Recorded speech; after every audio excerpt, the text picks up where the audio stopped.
Hello student, today we have to discuss about the aromaticity of the compounds. सबसे पहले हम लोग इस बात को जानते हैं कि कोई भी कंपाउंड कैसे एरोमेटिक होता है, कौन कौन से पैरामीटर ऐसे हैं जिससे आप एरोमेटिसिटी को डिसाइड करते हैं। तो यहाँ पे बेटा बहुत सारे फैक्टर होते हैं जो एरोमेटिसिटी के बारे में बात करते हैं, जैसा कि आप सभी जानते हैं और मैं आप लोगों को इस बात को भी क्लियर करा देता हूँ कि ये जो एरोमेटिसिटी है ये ऑर्गेनिक केमिस्ट्री का एक रिएक्शन मैकेनिज्म का बेसिक टॉपिक है, जिससे आप लोग बहुत सारी चीजों के कंसेप्ट को क्लियर करते हैं। देखो भाई, नॉर्मली प्रैक्टिकल लैब में आप किसी भी कंपाउंड की एरोमेटिसिटी को कैसे डिफाइन करते हैं उसके बारे में बात करते हैं। देखो, लैब में आपको कोई भी ऑर्गेनिक कंपाउंड दिया जाता है, अननोन ऑर्गेनिक कंपाउंड दिया जाता है। उस अननोन ऑर्गेनिक कंपाउंड के बारे में हम लोग सबसे पहले क्या करते हैं, उसका फ्लैम टेस्ट करते हैं। कौन सा टेस्ट करते हैं हम लोग? फ्लैम टेस्ट करते हैं। फ्लैम टेस्ट से हमें इस बात का पता लगता है, अगर वो ऑर्गेनिक कंपाउंड बर्निंग करने पे अगर वो जो है धुआं देता है, समझ रहे हैं क्या? अगर वो बर्निंग करने पे फ्लेम देता है तो हम लोग ये कहते हैं वो कंपाउंड एरोमेटिक होगा। बहुत सारे ऐसे भी कंपाउंड हैं जो बर्निंग करने पे फ्लेम नहीं देते हैं, तो वो कंपाउंड या तो नॉन एरोमेटिक या एंटी एरोमेटिक या अदर केस में वो आते हैं। लेकिन और सारे पैरामीटर से अपार्ट अगर हम बात करते हैं तो हम सबसे पहले बात करते हैं एरोमेटिक कंपाउंड के बारे में। देखो भाई, थ्योरेटिकली एरोमेटिसिटी या एरोमेटिक कंपाउंड की पहचान करने के लिए कुछ अलग टाइप के पैरामीटर होते हैं। थ्योरेटिकली आप उन पैरामीटर को पहले ध्यान में रखते हैं। तो देखिए, सबसे पहली बात, कौन कौन से पैरामीटर होते हैं, कौन कौन से पैरामीटर होते हैं जो किसी भी कंपाउंड के एरोमेटिसिटी को डिफाइन करते हैं। तो सबसे पहली बात, कंपाउंड को साइक्लिक होना बहुत जरूरी है। कंपाउंड जो है साइक्लिक होना जरूरी है। दूसरी बात, अगर मैं आप लोगों से ये कहता हूं, कंपाउंड साइक्लिक होने के साथ साथ कंपाउंड के अंदर रेजोनेंस भी होना बहुत जरूरी है। रेजोनेंस का मतलब होता है D localisation of pi electrons. मतलब डीलोकलाइजेशन ऑफ पाई इलेक्ट्रॉन का मतलब, डीलोकलाइजेशन ऑफ पाई इलेक्ट्रॉन का मतलब होता है कि भाई, सिंपल लैंग्वेज में डबल बॉन्ड का इधर से उधर घूमना। ऐसे ही हम लोग कहते हैं ना कि भाई डबल बॉन्ड अगर इधर से उधर घूम रहा है तो जाहिर सी बात है उसको हम लोग कहेंगे डीलोकलाइजेशन। तीसरा जो बहुत बहुत बहुत इंपॉर्टेंट पैरामीटर है, कंपाउंड को फॉलो करना पड़ेगा 4n+2 पाई इलेक्ट्रॉन सिस्टम। और इस इलेक्ट्रॉन सिस्टम को, कंपाउंड को फॉलो करना पड़ेगा। कलेक्टिवली इस रूल को हम लोग कहते हैं हक्कल्स रूल। Huckel's rule. देखो, एक बहुत सिंपल और बहुत बेसिक पैरामीटर की अगर मैं बात करता हूं कि भाई, अगर आप कहते हैं कि भाई कंपाउंड को हकल रूल फॉलो करना पड़ेगा, मान लिया मैंने अगर कंपाउंड हकल रूल को फॉलो कर रहा है, तो ये बात भी आपको ध्यान में रखना है कि भाई कैसे कंपाउंड जो है 4n+2 पाई इलेक्ट्रॉन को आइडेंटिफाई करेगा। ये एक बेसिकली एक इलेक्ट्रॉन्स के नंबर को चेक करने का तरीका है। एन आपका जीरो से जीरो हो सकता है, वन हो सकता है, टू हो सकता है, थ्री हो सकता है, ऐसे डॉट डॉट करके इनफाइनाइट तक। सबसे पहली बात, इससे तो आप बाद में चेक करते हैं। देखो, आपको मैं एक चीज बता देता हूं। अब कंपाउंड के पास कौन से पैरामीटर हैं जरा देखिए ध्यान से। सपोज मैंने कहा एन की वैल्यू जीरो होगी, तो 4 × 0 + 2 मतलब क्या हो जाएगा? ऐसे कंपाउंड जिनमें 2 पाई इलेक्ट्रॉन सिस्टम होते हैं वो आपके एरोमेटिक होंगे। पहला पॉइंट ही हो जाएगा। सपोज बेटा एन की वैल्यू वन रख दिया, तो 4 × 1 + 2 इक्वल टू आपका हो जाएगा 6 पाई इलेक्ट्रॉन्स। तो ये कंपाउंड भी बेटा आपके कैसे हो जाएंगे? एरोमेटिक हो जाएंगे। एन की वैल्यू अगर टू रखते हैं तो देखिए 4 × 2 + 2 इक्वल टू आपका हो जाएगा 10 पाई इलेक्ट्रॉन्स। तो देखिए, तो आप देखिए कंपाउंड, ऐसे कंपाउंड जिनमें 2 पाई इलेक्ट्रॉन है, 6 पाई इलेक्ट्रॉन है, 10 पाई इलेक्ट्रॉन है, ऐसे मैं लिख देता हूँ। 14 पाई इलेक्ट्रॉन है, ऐसे लिख देते हैं। 18 पाई इलेक्ट्रॉन है, ऐसे डॉट डॉट 4 इलेक्ट्रॉन का डिफरेंस रखते जाएंगे। ये पैरामीटर जहां जहां भी होंगे आप ये कहेंगे कि कंपाउंड जो है एरोमेटिक हो सकता है।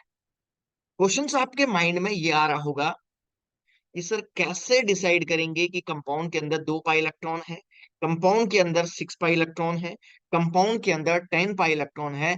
इन सारे पैरामीटर को कैसे हम लोग डिसाइड करेंगे, इसके बारे में बेटा हम लोग बात करते हैं। देखो, पहले पाई इलेक्ट्रॉन काउंट करना मैं आपको सिखाता हूँ। अगर आपके पास कार्बन कार्बन डबल बॉन्ड है, तो एक डबल बॉन्ड के अंदर 2 पाई इलेक्ट्रॉन्स होते हैं। कितने पाई इलेक्ट्रॉन होते हैं? 2 पाई इलेक्ट्रॉन होते हैं। पहली बात तो आपको ध्यान में ये रखनी है कि एक कंपाउंड के अंदर एक डबल बॉन्ड पे 2 पाई इलेक्ट्रॉन होंगे। दूसरा पॉइंट आपको ध्यान में ये रखना है, अगर कंपाउंड में एक नेगेटिव चार्ज हो जाए तो यहाँ पे भी आप कहेंगे कि 2 पाई इलेक्ट्रॉन होगा। तीसरा पॉइंट आप ध्यान रखेंगे, 1 लोन पेयर ऑफ इलेक्ट्रॉन होगा। अगर एक लोन पेयर भी होगा तो यहाँ पे भी आप बोलेंगे कि 2 पाई इलेक्ट्रॉन होंगे। तो ये 3 पैरामीटर के बेस पे आप पाई इलेक्ट्रॉन को डिसाइड करते हैं। पहली बात, कंपाउंड में डबल बॉन्ड, एक सिंगल डबल बॉन्ड पे 2 पाई इलेक्ट्रॉन बोलेंगे, एक नेगेटिव चार्ज पे भी 2 पाई इलेक्ट्रॉन बोलेंगे, और सिंगल एक लोन पेयर को भी आप कितना बोलेंगे? 2 पाई इलेक्ट्रॉन में डिसाइड करेंगे। ठीक है ना? यहां तक सभी को क्लियर है? तो देखिए अब आगे हम इसके बारे में और बात करते हैं।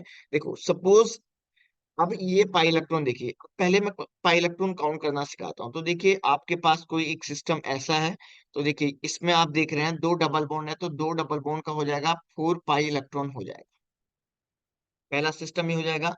दूसरा सिस्टम देखो, आप देखिए यहाँ पे आपने एक डबल बॉन्ड ऐसे रखा, तो देखो पूरे रिंग के अंदर एक डबल बॉन्ड है ना, तो यहाँ पे भी 2 पाई इलेक्ट्रॉन हो जाएगा।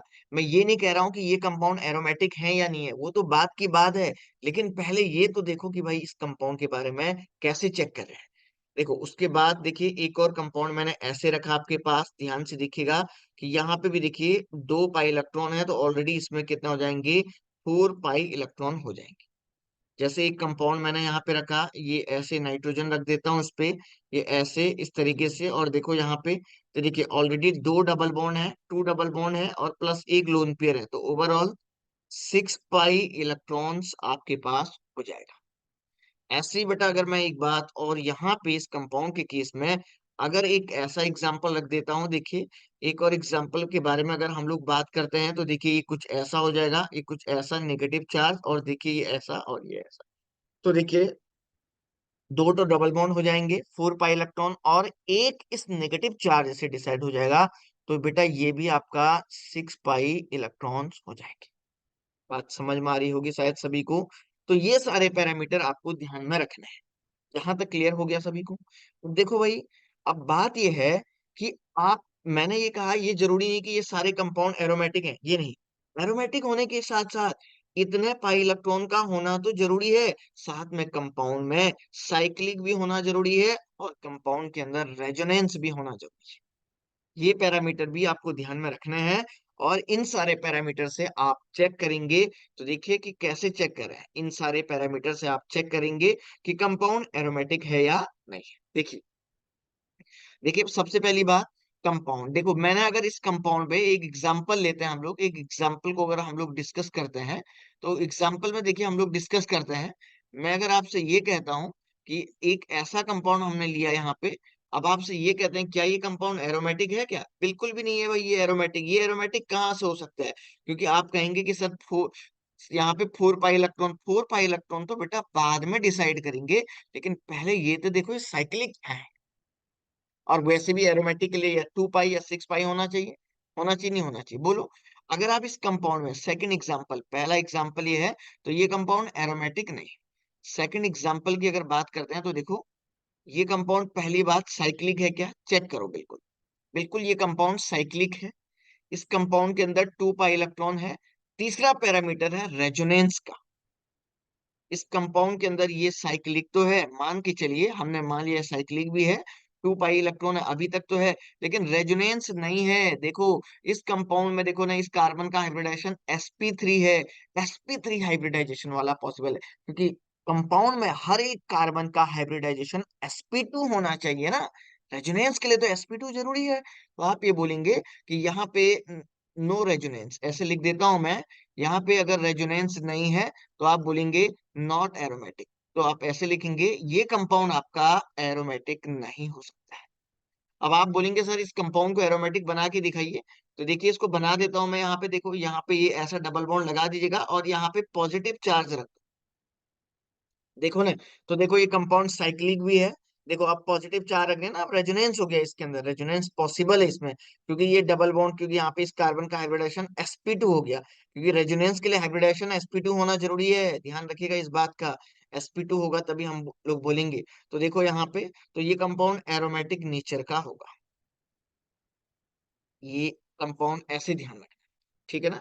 उसके बाद अगला एग्जाम्पल देखिए, एक और एग्जाम्पल पे अगर हम लोग डिस्कस करते हैं, फोर्थ नंबर के एग्जाम्पल में देखते हैं। तो बेटा देखिए, एक फोर मेंबरिंग मैंने ऐसे बनाई है, देखिए ये कुछ इस तरीके से मैंने बनाया। तो देखो ये कंपाउंड साइक्लिक भी है, इसके अंदर रेजोनेंस पे, लेकिन बेटा 4 पाई इलेक्ट्रॉन्स है। तो आपको तो पता है, या 2 पाई या 6 पाई या 10 पाई ऐसे वाले कंपाउंड एरोमेटिक होते हैं, तो ये आप लोग ऐसे लिखेंगे, नॉट एरोमेटिक। तो ये कंपाउंड भी आपका बेटा एरोमेटिक नहीं होगा। बात समझ में आ रही होगी। पांचवें नंबर के एग्जाम्पल को देखते हैं हम लोग ध्यान से। देखो बेटा ध्यान से इस एग्जाम्पल में देखिए, इस एग्जाम्पल में देखो, ये कंपाउंड साइक्लिक भी है, साइक्लिक तो है ये कंपाउंड, देखो ये साइक्लिक है, और इसमें 4 पाई इलेक्ट्रॉन, आपको पता है 4 पाई वाला कभी भी एरोमेटिक नहीं हो सकता है। समझ रहे हैं ना, रेजोनेंस भी है भाई इस कंपाउंड के अंदर, लेकिन एरोमेटिक नहीं है। अगर आप इसी कंपाउंड को ऐसे बनाते हैं, देखिए सपोज आपने इस कंपाउंड को कुछ ऐसे बनाया, यहाँ पे देखो ये कुछ ऐसे, और यहाँ पे नेगेटिव चार्ज, तो देखो ऑलरेडी इस कंपाउंड साइक्लिक भी है, 6 पाई इलेक्ट्रॉन है बेटा, क्योंकि नेगेटिव चार्ज के आने से इस कंपाउंड में देखो, तो ये कंपाउंड बिल्कुल आपका एरोमेटिक हो गया।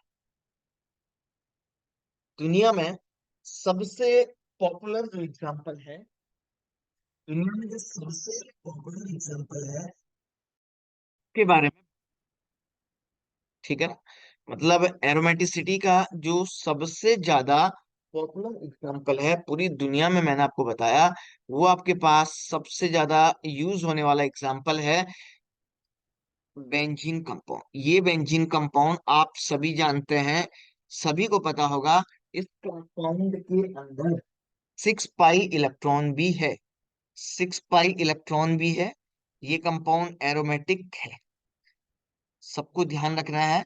आज के लिए बेटा इतना ही काफी है। Thank you very